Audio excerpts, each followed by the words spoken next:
ওলিদের ওলি অলিকুল শিরমণি হুজুর আব্দুল কাদের জিলানী। হায়রে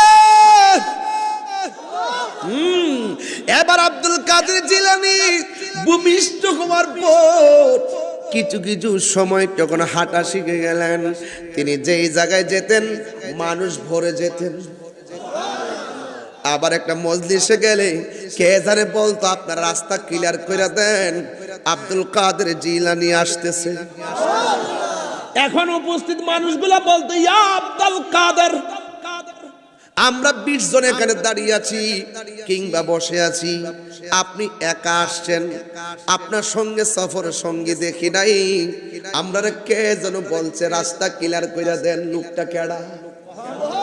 আর বড় করে বলেন না সুবহানাল্লাহ। বন্ধু আব্দুল কাদের জিলানী রহমাতুল্লাহ আলাইহি বলেন, তোমাদেরকে যিনি বলছেন রাস্তা ক্লিয়ার করে মাঠ প্রশস্ত করে দাও, এরা অন্য কেউ নয়, এরা হলো আমার আল্লাহর প্রদত্ত ফেরেশতা।